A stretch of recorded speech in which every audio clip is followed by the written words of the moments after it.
Dajjal udah hadir. Mana bukti Dajjal udah hadir? Kurma bisan tidak lagi berbuah. Bila kurma bisan tidak berbuah, Dajjal dah datang. Kurma bisan sekarang sudah berkurang, tak berbuah. Lalu kemudian apa lagi? Ain Zuhar, mata air dari Ain Zuhar sudah kering. Sudah kering. Oleh sebab itu, tapi manakala dulu datang Habib Umar bin Hafiz, saya hadir majelis itu, adalah seorang bertanya, Habib, ya, Imam Mahdi dah lahir atau belum? Saya tengok Habib menjawab, sepertinya dia macam tak suka pertanyaan itu. Kata dia, kita tak perlu mencari-cari dia dah lahir atau belum, kampung dia di mana, dia lahir di hospital mana, dia tak perlu. Yang perlu kita siapkan adalah iman dan takwa, pengetahuan kita, supaya kita jangan sampai terkecoh, supaya kita boleh membezakan mana hak, mana batil, mana betul, mana salah, mana lurus, mana bengkok, mana hitam, mana putih. Sehingga dengan istiqomahnya kita beribadah ini, kita boleh membezakan mana Al-Masih yang original, yang asli, mana Al-Masih Ad-Dajjal. Makanya tadi sebelum salam kita berkata, Allahumma inni a'udzubika min azabi jahannam, wa min azabil qabri, wa min fitnatil mahya wal mamat, wa min syarri fitnatil masihid Dajjal. Nanti di akhir zaman itu akan banyak pembunuhan. Dulu pun banyak juga pembunuhan, tapi tak banyak sekarang. Pembunuhan di Palestina sampai sekarang tak berakhir. Dulu imam-imam masjid, imam salat tarawih dulu di Masjidil Haram, Allahumma ansuril Islam wal muslimina fi Palestin. Dulu satu, selepas itu bertambah, Allahumma ansuril Islam wal muslimina fi Palestin wa Suriah. Selepas itu bertambah lagi, Allahumma ansuril Islam wal muslimina fi Palestin wa Suriah wal Yaman. Diambil dari kita, diambil dari bab zuhurul fitan. Zuhur muncul, tampak, datang. Fitan jamak dari kata fitnah. Fitnah satu, dua fitnatan, tiga fitan. Diriwayatkan dari as-sahabi al-jalil, sahabat yang mulia bernama Abdurrahman, ayahnya Sakhar, kampungnya Daus. Nama lengkapnya Abdurrahman bin Sakhar ad-Dausi. Kerana selalu membawa kucing dipanggil Abu Hurairah. Nabi memanggil dia, ya Abahir, wahai bapak kucing. Ya Abahir, wahai engkau orang yang selalu membawa kucing. Hatinya lembut, tak sampai hati dia menengok ada kucing tak makan, dia bagi makan. Abu Hurairah radhiyallahu anhu. Apa kata Abu Hurairah radhiyallahu anhu? Aku mendengar Nabi SAW bersabda, di antara tanda-tanda dekatnya hari kiamat itu adalah, dalam hadis ini ada 5. Yang pertama, yataqarabuz zaman. Zaman, masa, waktu makin pendek, makin singkat, makin tak terasa. Dulu nampak budak-budak, sekarang udah jadi mak budak-budak. Dulu nampaknya lama zaman masa ni, sekarang cepat saja. Dari pagi ke petang, petang ke pagi, pagi ke petang, petang ke pagi. Bahkan sekarang ada pula orang yang tak tahu petang, tak tahu pagi. Pagi tidur, petang tidur. Tak terasa saya ini sudah 8 kali datang ke Kuala Lumpur. Awal-awal sekali 2014, 2015, 16, 17, 18, 19, 20. Sudah kali yang ke-7. Saya datang setahun sekali saja, setiap bulan Februari. Bulan Februari datang. Rupanya dah yang ke-7 kali. Bulan Februari. Ini saya bagi tahu supaya kita semua faham. Saya datang bulan Februari, supaya tak datang balik, datang balik, datang balik, datang balik. Sekali datang dari tarikh 2 hingga 9. Pusing, pusing, pusing, pusing, balik. Rupanya sudah kali ke-7, ke-8 kali datang menyampaikan tazkirah. Tak terasa. Dulu saya datang kemari belajar di UKM tahun 2003. Sekarang sudah 2020, 17 tahun. Tak terasa. Yataqarabuz zaman. Tanda-tanda kiamat, fitnah akhir zaman sudah dekat adalah yataqarabuz zaman, kata Nabi SAW. Waktu tak terasa. Tak terasa. Tak terasa dah engkau dah datang. Tak terasa waktu begitu cepat, engkau sudah datang saja nak menagih hutang. Orang berhutang ni pun rupanya tak terasa juga orang datang. Yang memberi pinjaman pula terasa lama betul. Apakah beza antara 5 minit dulu dengan 5 minit sekarang? Sama.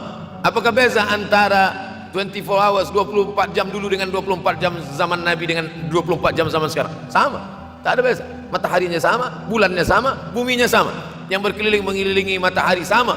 Apa yang membuat berbeza? Apa yang membuat zaman itu yataqarabuz zaman? Ada hal-hal yang membuat kita sibuk.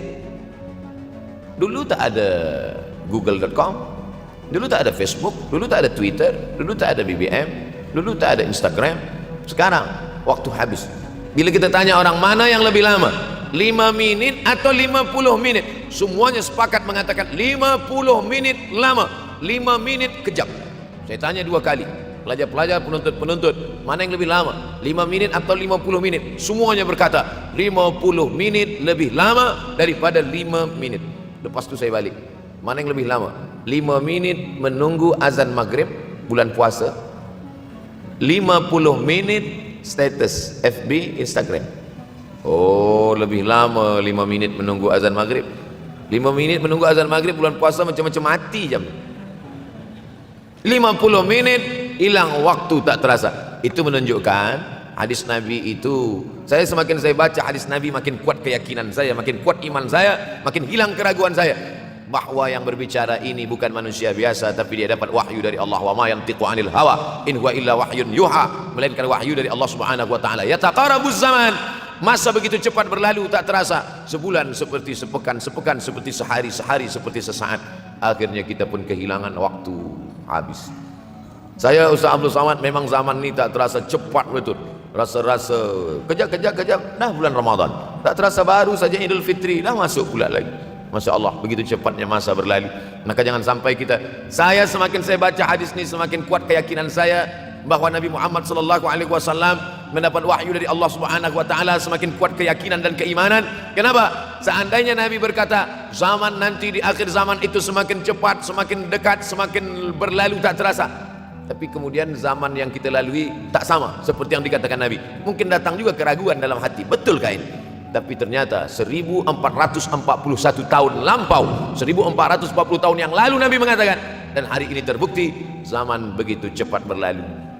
Masya Allah, tabarakallah. Hari inilah ditemukan internet, hari ini datang television, hari ini datang WhatsApp, hari ini datang yang melalaikan kita daripada Allah Subhanahu wa taala, sehingga waktu datang sembang-sembang, cerita-cerita, tengok ini, update ini, tulis ini, tengok ini, pandang ini, habis waktu berlalu. Padahal waktu inilah yang akan ditanya oleh Allah Subhanahu wa taala. 6 kali Allah bersumpah demi waktu. Terbit fajar, wal fajri wa layalin nashr, masuk waktu subuh, was subhi idza tanaffas, masuk waktu duha, wad duha wal laili idza saja, masuk waktu siang, wan nahari idza tajalla, masuk waktu asar, wal asri innal insana lafi khusr, masuk waktu malam. 2 kali Allah bersumpah demi waktu malam, wal laili idza saja wal laili idza yaghsha. Kenapa hadis ini yang Ustaz bahaskan? Kami nak mendengar hadis tentang Dajjal dah lahir atau belum? Dajjal dah hadir. Mana bukti Dajjal dah hadir? Kurma bisan tidak lagi berbuah. Bila kurma bisan tidak berbuah, Dajjal dah nak datang. Kurma bisan sekarang sudah berkurang, tak berbuah. Lalu kemudian apa lagi? Ain Zughar, mata air dari Ain Zughar sudah kering. Sudah kering.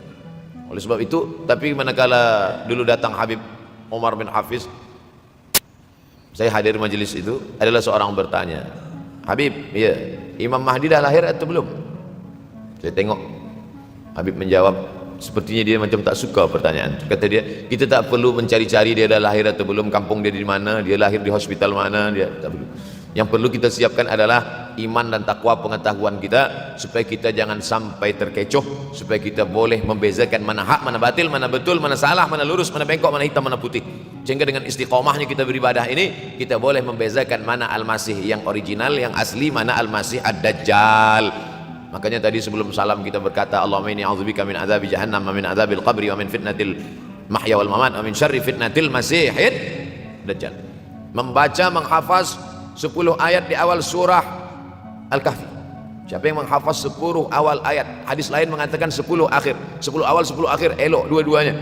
Tapi Masya Allah, tabarakallah, anak-anak kita yang pakai jubah, pakai sorban putih ini, daripada tahfiz Quran, mereka tidak hanya menghafaz 10 awal 10 ujung, dari awal sampai ujung dia hafaz, 30 juzuk dia hafaz. Mudah-mudahan anak-anak kita penghafaz Al-Quran. Allahumma ja'al abna'ana wa banatina min hufazil Quran wal hafizan. Jadikan anak-anak kami menjadi para penghafaz Al-Quran, ya Allah, supaya selamat dia daripada fitnah Al-Masih Ad-Dajjal. Tapi saya pilihkan hadis tentang yang 5 ini. Dengan 5 ini kalau kita amalkan, insya Allah Allah akan selamatkan kita dari fitnah akhir zaman ini. Yang pertama, manfaatkan waktu, kerana waktu di akhir zaman ini yataqarabus zaman, kerana waktu semakin dekat tak terasa, hilang berlalu. Maka isilah waktu ini dengan ibadah, ibadah, ibadah. Jangan sampai ada waktu yang kosong. Duduk sejenak kosong berselawat. Allahumma shalli ala sayyidina Muhammad wa ala ali sayyidina Muhammad. Allahumma shalli ala sayyidina Muhammad wa ala ali sayyidina Muhammad. Sempat-sempatkan ambil wudhu, solat duha walau 2 rakaat. Sempat-sempatkan sebelum tidur malam solat witir 3 rakaat, supaya tidur kita sentiasa dalam wudhu dan kita sempat solat witir. Andai mati kita malam itu, insyaallah mati dalam keadaan husnul khatimah. Usolli sunatal witri 3 rakaatin lillahi ta'ala. Nanti malam jaga tidak witir lagi, hanya tahajud saja. Sempat-sempatkan solat tahajud. Elok amat sangat baik solat wudhu 2 rakaat. Usolli sunatal wudhu rakaatain lillahi ta'ala. Selepas solat wudhu solat sunat taubat. Usolli sunatal taubat rakaatain lillahi ta'ala. Selepas solat sunat taubat solat sunat hajat. Usolli sunatal hajat. Selepas itu barulah solat sunat tahajud 8 rakaat. Nak tambah lagi 10, 12, 14 elok, tak salah, karena dia tiada batasan. Adakah sahabat Nabi yang melakukan ini? Ada. Qatadah bin Nu'man dari selepas Isya sampai azan subuh. Imam Ahmad bin Ambal dari selepas Isya sampai azan subuh. Bahkan mereka mengkhatamkan Al-Quran dalam tahajud mereka.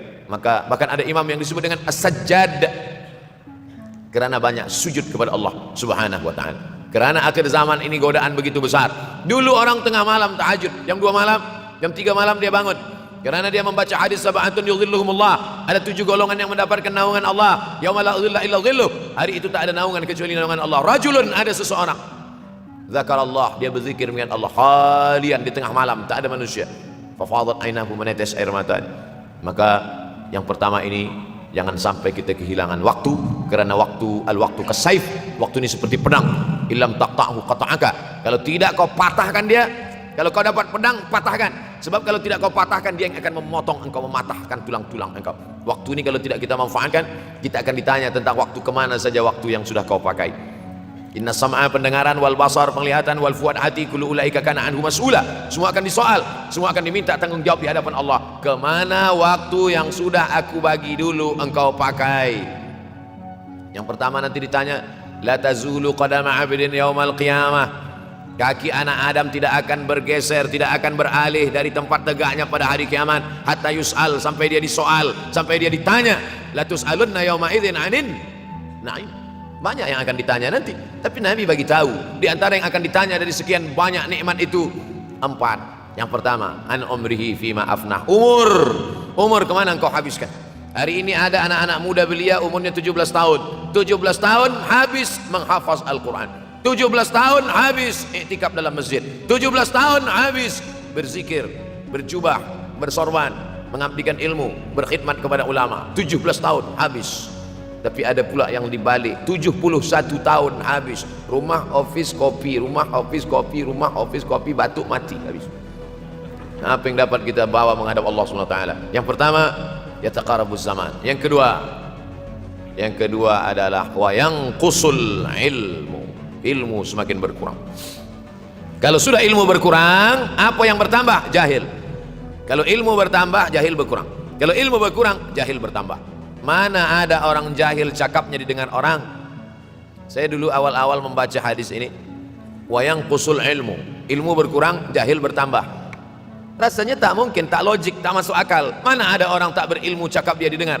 Sekarang baru saya faham. Dulu orang tak berilmu ditinggalkan orang. Sekarang orang tak berilmu, asal dia pandai berbicara, dia akan didengar orang. Bahkan orang jahil pula punya channel. Apa namanya? Jahil.com. Orang jahil punya channel. Banyak pula follower dia daripada follower kita. Banyak pula viewer dia daripada viewer kita. Sebab apa? Sebab yang menyaksikan tiada berilmu, yang berbicara tiada ilmu. Oleh sebab itu maka kita galakkan menuntut ilmu di majlis-majlis ilmu. Untuk apa Abdul Somad sudah berumur 43 tahun pun masih pergi juga lagi ke Sudan belajar? Apa yang nak dicari ini? Tak lain tak bukan, mudah-mudahan kita termasuk orang yang sampai akhir hidupnya mencari ilmu, insyaAllah. Saya datang kemari bukan niat mengajarkan ilmu.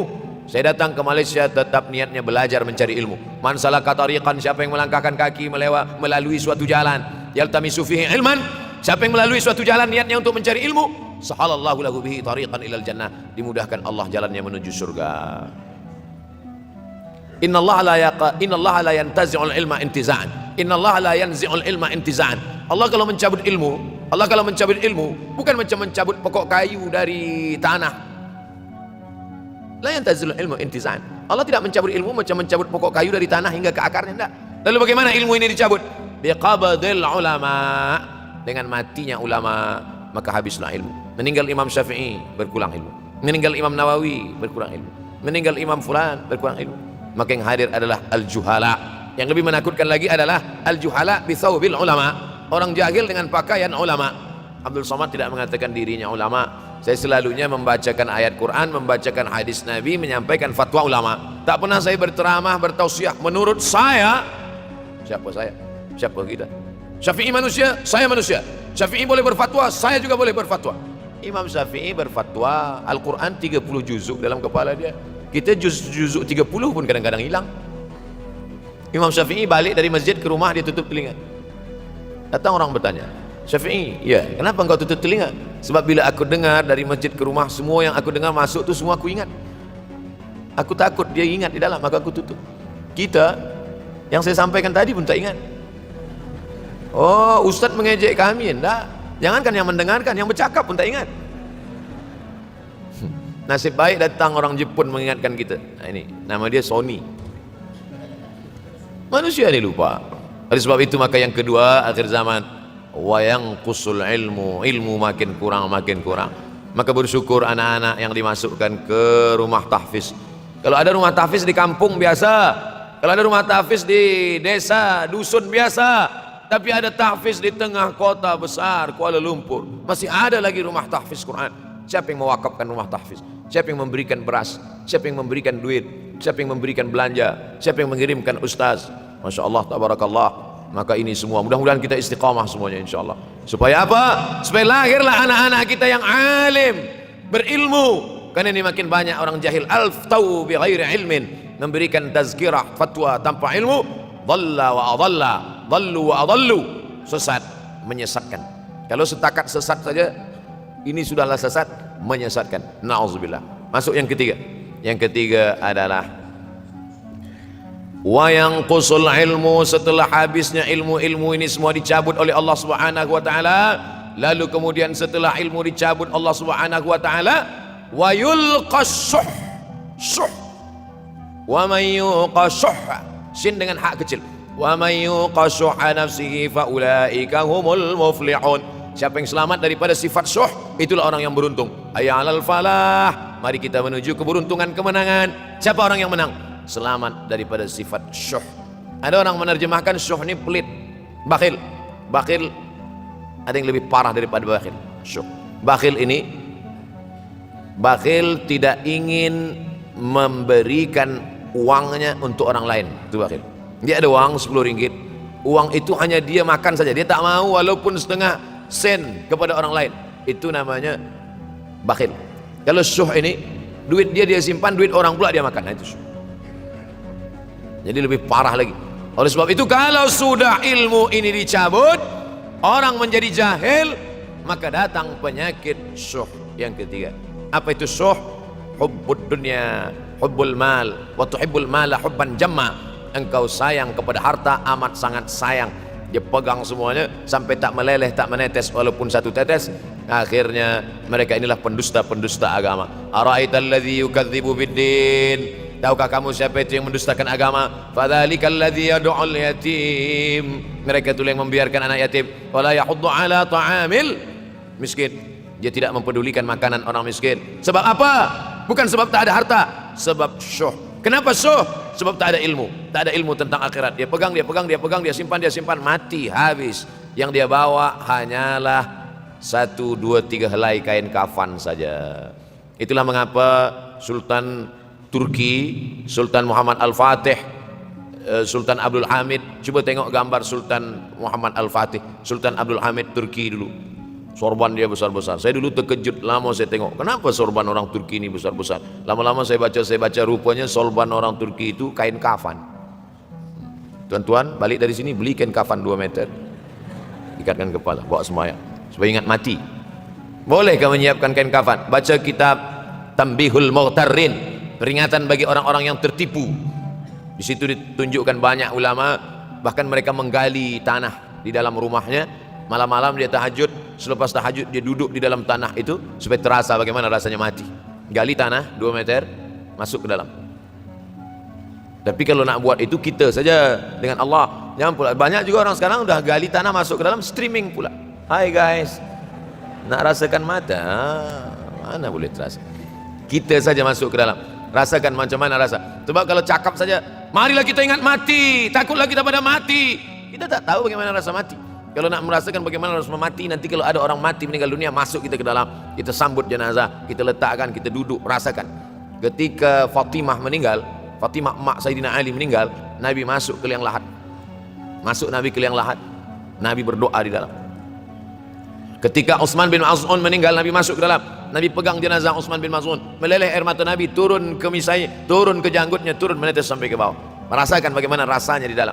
Dulu saya pernah berjumpa dengan seorang pemuda, telinga dia pakai anting subang, lalu kemudian saya tengok banyak tato dia. Saya tanya, macam mana cerita awak bertaubat dulu? Mak saya meninggal, Ustaz Abdul Somad. Lepas tu saya tegak di tepi kubur. Macam ada yang menolak saya dari belakang, masuk saya ke dalam. Masa masuk itulah terasa sejuk di kaki, datang rasa takut saya. Makanya kalau ada orang yang sudah kita bagi tazkirah, bagi nasihat tak juga, nanti ada orang meninggal, bawa dia agak dekat, senggolkan sedikit jatuh. Gitu caranya supaya kita terasa mati ini, supaya apa? Hilangkan penyakit syuh, cinta harta, takut mati, dan membuat kita menjadi bakhil, pelit. Nauzubillah. Yang keempat, wa tazharul fitan. Ini yang terkait dengan tajuk kita yang keempat. Wa tazharul fitan. Banyaklah fitnah, siksa.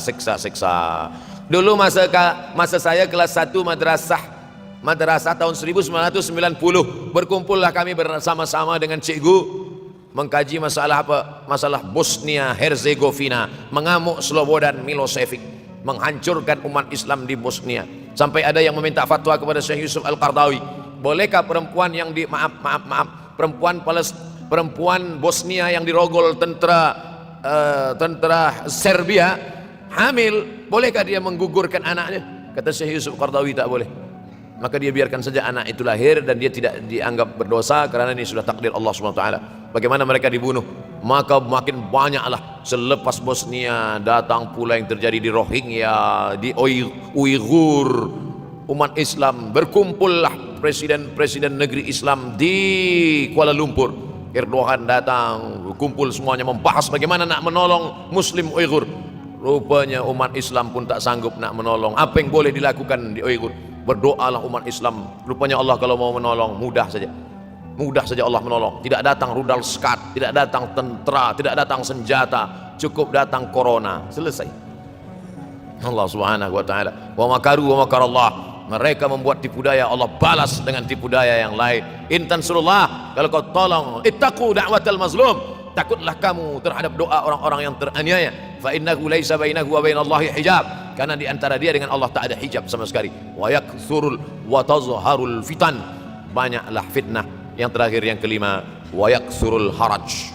Wa yakthurul haraj, banyak terjadi haraj, kata Nabi. Sahabat pun bertanya, ya Rasulullah, wa mal haraj? Apa haraj itu ya Rasulullah?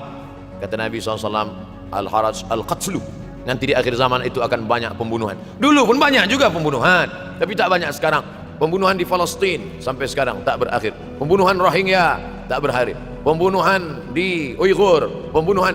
Dulu imam-imam masjid, imam salat tarawih dulu di Masjidil Haram, Allahumma ansuril Islam wal muslimina fi Palestin. Dulu satu aja. Lepas itu bertambah, Allahumma ansuril Islam wal muslimina fi Palestin wa Suriah. Selepas itu bertambah lagi, Allahumma ansuril Islam wal muslimina fi Palestin wa Suriah wal Yaman. Selepas itu bertambah wa Uighur wa, akhirnya wa fi kulli makan. Semakin bertambah. Oleh sebab itu maka ini di antara fitnah akhir zaman. Man lam yahtam bi amril muslimin falaysa minhum. Selepas kita kaji hadis ini, apa tujuan kita?